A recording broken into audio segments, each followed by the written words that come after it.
On le surnomme même le pape de la généalogie. Bonjour Jean-Louis Bocarno. Bonjour. Ravi de vous recevoir. Vous publiez chez Buchet-Chastel Quoi de neuf dans la famille, un livre absolument passionnant. Ça tient presque du polar parfois. Vous l'avez coécrit avec Nathalie Jovanovic-Floricourt. Ravi de vous recevoir parce que je vous avais reçu il y a très très longtemps pour parler généalogie. Et c'est vrai que en termes de recherche de notre identité familiale, il y a eu une petite révolution. On parlait de progrès. Il y a eu plusieurs révolutions. Mais là, la dernière, c'est la troisième. La première, ça a été la démocratisation à laquelle j'ai participé. Oui, une première génération s'est ruée sur les archives, est passée au coupe-coupe, etc., et a exhumé les ancêtres de l'oubli. Une deuxième génération s'est souvent fait piéger dans les années 2000 par un moteur de recherche. On tape son nom sur Google, on arrive sur des sites généalogiques, on découvre la généalogie. Et puis il y a une troisième génération qui est peut-être les petits-enfants des premiers aujourd'hui et les enfants des seconds, qui, en se gratouillant la joue, un jour se dit, tiens, c'est marrant, le copain l'a fait, les origines ethniques, allez, on se gratoune la joue, on envoie, et puis découvrent la généalogie et font de la généalogie d'une autre façon, approchent la généalogie d'une autre façon, qui apporte aux généalogistes passionnés des potentiels extraordinaires. Va leur permettre de faire des recherches qu'on n'imaginait pas pouvoir mener à bien il y a 10 ou 15 ans. C'est marrant parce qu'en commençant le livre, quand j'ai reçu le livre, je me suis dit que vous seriez contre cette recherche d'ADN, que c'était pas sérieux. C'est vrai qu'en France, il faut le rappeler, vous le dites dans le livre, parce qu'il y a beaucoup de gens, même Mac Lesguy nous l'a dit, il nous a dit qu'il l'avait fait. C'est interdit. C'est interdit.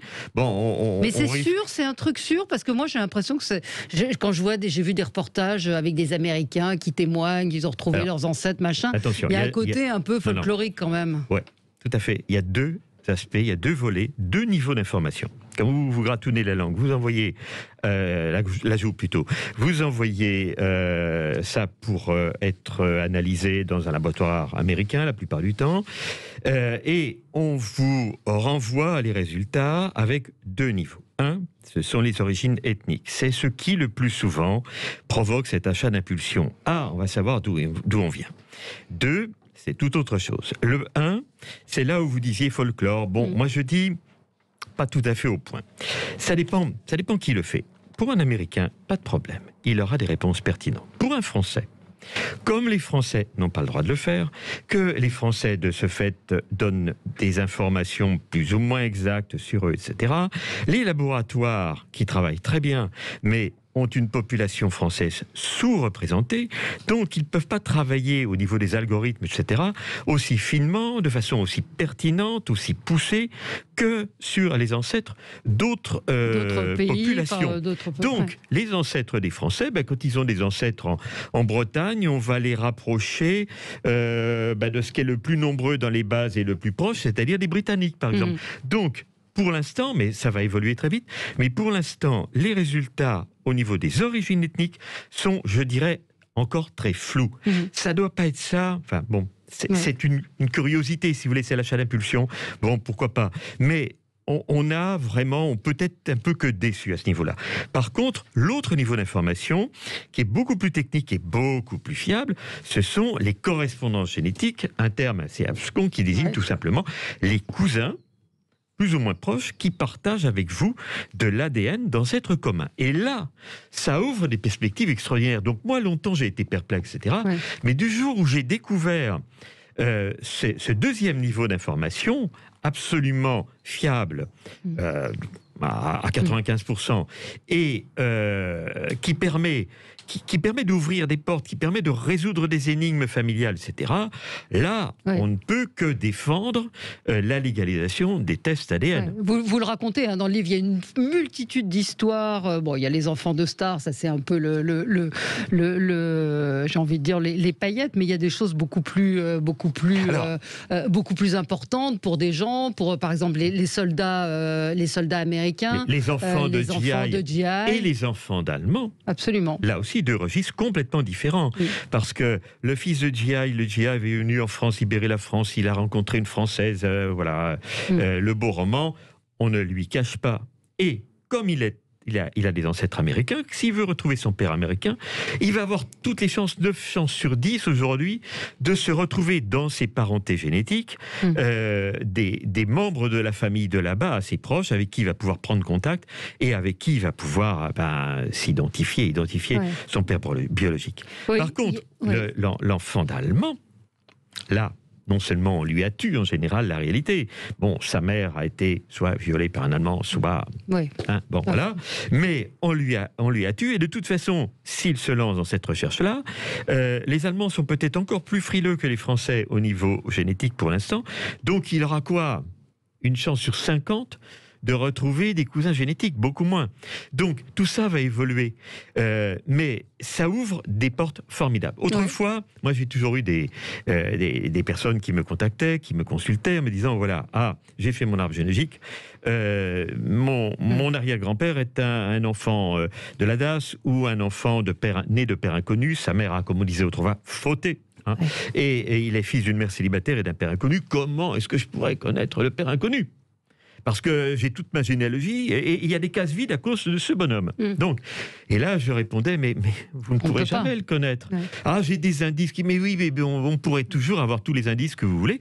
Ni vous, ni moi, pour parler familièrement, n'avons tenu la chandelle. Donc, oubliez, passez à autre chose. Si vous avez du temps, oubliez et travaillez sur des ancêtres trouvables. Eh bien, aujourd'hui, tout ça a changé. Ouais. Et je cite une histoire. Alors moi, la première histoire est absolument saisissante de cette femme née sous X. Qui n'a aucune... Moi, je veux parler de l'histoire d'un certain Franck, qui avait plusieurs ancêtres pères inconnus dans sa généalogie, et qui, attention, ça se fait pas en 2 coups de cuillère à peau, mais qui, avec des mois et des mois de recherche, alors qu'il n'avait aucune formation dans le domaine, a réussi à retrouver et identifier avec certitude des ancêtres comme ça, inconnus. On a un auditeur qui nous dit je l'ai fait, c'est génial, dommage que les différents sites ne soient pas en commun pour la recherche mondiale. Est-ce qu'effectivement... Il y a des passerelles, il y a des sites passerelles, etc. Mais aujourd'hui, quand on recherche des ancêtres en France, il y a un laboratoire qui approvisionne, je dirais, qui est celui qui a de facto un peu le monopole sur le marché français, tout au moins la prééminence. Bon, il est conseillé de travailler avec ce laboratoire-là si on veut avoir le maximum de chances de se trouver des cousins génétiques français. Pourquoi ça a été interdit en France ? Pourquoi est-ce que c'était Madame Buzyn, c'est ça ? C'est c'est très compliqué. Quelle raison ? D'abord, on les appelle des tests récréatifs. Et ça, je trouve ça inadmissible parce que, effectivement, celui qui se gratoune pour connaître ses origines ethniques qui sont floues, on peut dire que c'est récréatif. Mais pour les autres, pour l'enfant de la DAS ou l'enfant adopté, qui veut connaître sa véritable identité, sans pour autant renier ses parents adoptifs qui l'ont élevé. Mais pour celui-là qui veut vraiment connaître sa véritable identité, pour celui né de PMA, comme Arthur Kermal-Wesen, qui a été très médiatisé, etc., qui a besoin de connaître son père biologique, c'est pas récréatif, c'est tout sauf récréatif. Ces gens-là vivent dans une énigme permanente, dans un tunnel le plus noir, et là, ça leur apporte des possibilités, effectivement, de se reconnaître. Et c'est comme ça que vous citiez le cas de Françoise, la première histoire qui est dingue. Françoise, qui, enfant adopté, a voulu connaître ses origines, et s'est retrouvée fille d'Arméniens. Ouais. Avec des cousins arméniens.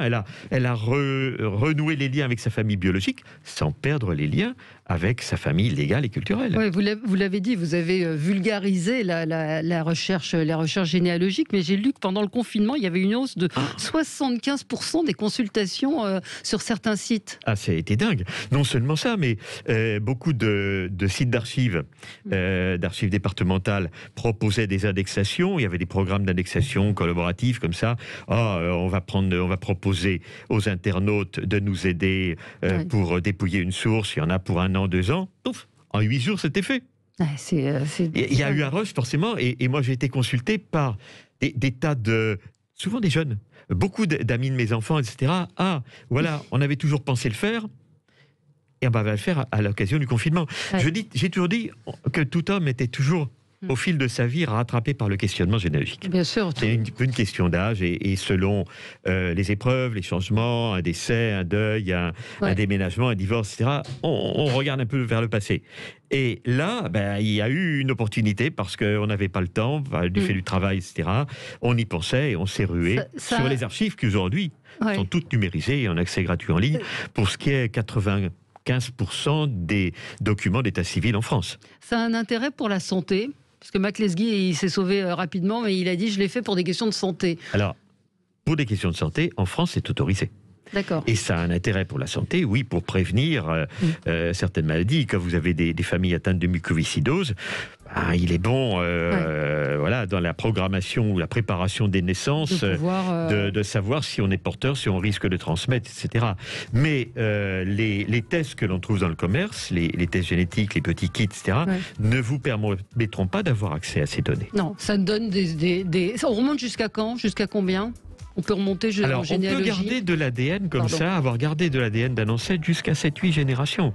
Ça remonte quand même assez loin. Ah ouais, c'est pas mal. Alors, il y a Stéphane qui nous dit à quand une série, ce serait génial. Et c'est une vraie enquête policière. Oui, c'est une enquête policière. Quand vous lisez ces histoires, c'est mieux qu'un roman. La généalogie génétique aussi, sauf que on ne devient pas généalogiste en 2 jours, on devient encore moins généalogie génétique. Avec un test ADN. Avec un test ADN, il faut prendre le temps. Oui, absolument. Quoi de neuf dans la famille? C'est passionnant. C'est paru chez Buchet-Chastel. Jean-Louis Bocarno, Nathalie Jovanovic, Floricourt. Merci d'être venu ce matin, Jean-Louis Bocarno. C'est toujours passionnant. Et on vous aurait bien gardé plus longtemps. Il faudrait refaire une émission à la radio. On va y penser.